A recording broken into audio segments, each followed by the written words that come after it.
Hi, my friends. Today I want to present you a new story. Enjoy watching it. The Texas sun crept across my curtains, painting faint stripes on the walls of my modest home in Uvalde. At 63, I thought I had settled into the rhythm of retirement, quiet mornings with cafe con leche, the rustle of mesquite trees outside, the comfort of a well-thumbed novel. Yet lately, my heart beat with anticipation. After 20 years, I was finally going back to Spain. On the dining table lay a neatly folded itinerary. Madrid first, where Isabel, my only daughter, and I would walk together through the Plaza Mayor, then Toledo's ancient stones, and finally a week by the sea in Valencia. I had booked every detail, the flights, hotels with wrought iron balconies, even reservations at tucked-away tapas bars I remembered from my youth. As I placed a crimson silk scarf in my suitcase, my phone buzzed. Isabel's name glowed on the screen. A simple text. "Mama, you are not joining us. Ryan says this trip should be just family." For a moment, I could not breathe. My fingers tightened around the phone. Family? Then who was I? I called it once. Isabel answered, her voice taut. "Isabel," I whispered, "what does this mean? We planned this together." There was a pause before she said, "Ryan thinks it would be awkward with you there. His parents are going instead of you. They already booked their tickets." Her words sliced deeper than I expected. I stared at the half-packed suitcase, the scarf now drooping like wilted flowers. "So I am replaced." My voice trembled. "Mama, please don't make this harder. It's just better this way." She hung up before I could reply. The house was suddenly too silent, the tick of the wall clock loud enough to hurt. I sat on the edge of the bed, staring at the printed plane ticket, the letters blurring. That evening, the golden light of sunset filled my living room, yet I felt none of its warmth. I opened my laptop, searching Madrid hotels again. Though I had already memorized every photo, my chest ached with the weight of something I had never allowed myself to name: exclusion. Somewhere deep down, unease stirred. Why his parents and not me? Why now, after all I had given? I closed the laptop sharply, the sound echoing through the empty house. For the first time in years, my plans felt fragile, as if my place in Isabel's life could be erased with a single sentence. And though I did not yet know it, that sentence was only the beginning.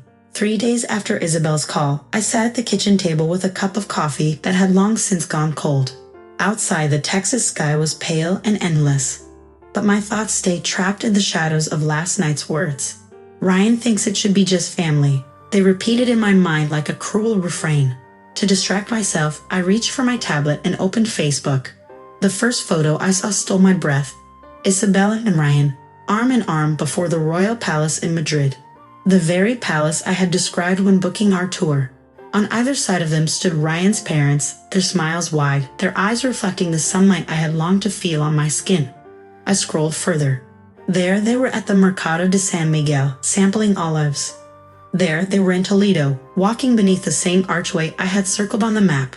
Every picture followed the trail I had drawn with care, except I was absent, as though erased from my own creation.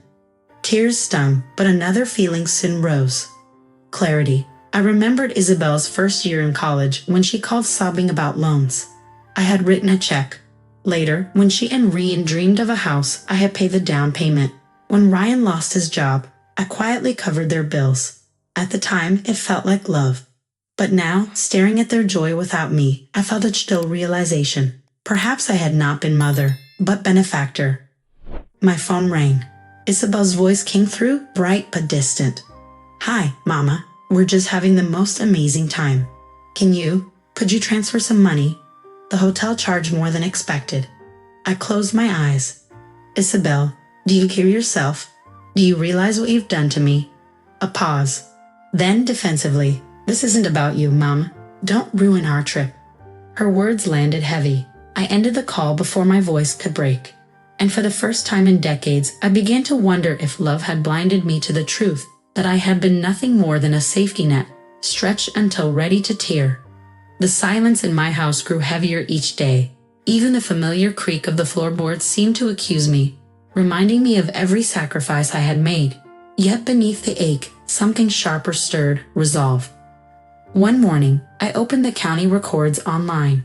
There it was in black and white, the deed to Isabel and Ryan's home. My name, mine alone. The reality struck like a bell. For years I had paid the mortgage, covered repairs, funded renovations. They had lived there freely, never once questioning who had truly carried the weight. I sat straighter, my hand firm as I began drafting a 30-day notice of sale. Each word was deliberate, precise, written not in anger but in cold clarity. This was not revenge. It was recognition of my rights and of my worth. That afternoon my phone rang again. Isabel's voice was sharp, almost frantic. "Mom, why is the credit card frozen? We couldn't even pay for dinner last night. Ryan is furious." I took a deep breath. Because it was never meant to fund your vacations. It was for emergencies. Then unfreeze it. Now, her tone snapped like a whip. "No, Isabel, that part of my life is finished." A long silence followed. Then came her threat, colder than any winter wind. "If you don't help us, then you're nothing to me. Nothing." The line went dead. My hands trembled, but not from fear. From release. By evening, the notice was sealed in an envelope addressed to Isabel and Ryan. I made a second copy for the records. As I pressed the flap close, a strange calm washed over me. For the first time in years, I felt I was not simply surviving as a mother, but reclaiming myself as a woman. The letter did not tremble in my hands. It was steady, final. I also sent an electronic version to Isabel's email address, and it carried with it the beginning of my freedom. The silence of the house echoed louder than any argument. Papers lay on the table, waiting for my signature. With a steady hand, I sold the property, our home, and arranged for every piece of furniture, every forgotten object Isabel and Ryan, to be placed in storage. It felt less like destruction and more like release. That very afternoon, Ryan and Isabel returned from Spain. I stood on the porch steps as their taxi stopped. Their faces froze when they saw strangers moving boxes and lifting furniture into trucks. Ryan's voice cut through the air. "Marisa, what the hell is going on?" I didn't flinch. "I'm closing a chapter." He rushed toward me, anger shaking his words. Isabel lingered behind him, her arms crossed, eyes sharp but silent.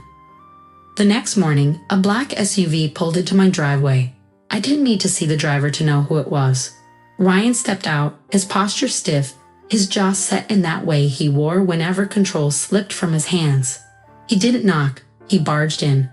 "You think you could just throw us out?" His voice filled the kitchen like smoke. I met his glare, refusing to flinch. "I'm not throwing anyone out. I'm reclaiming what is mine." Ryan laughed, short and bitter. "Yours? Everything you own, everything you've saved. It's because we allowed you to live with us. Don't forget that." My hands tightened around the teacup I hadn't touched. "Allowed me? Ryan, I bought that house. I paid those bills. You've lived off my work, and I've said nothing. Until now." For a moment, his mask slipped. Rage flickered in his eyes, then quickly hardened. "You'll regret this." Isabel is hurt, confused. "She believes you're losing your mind." "Then let her believe it," I said, my voice steady, surprising even myself. "But the papers are already filed. The sale is happening."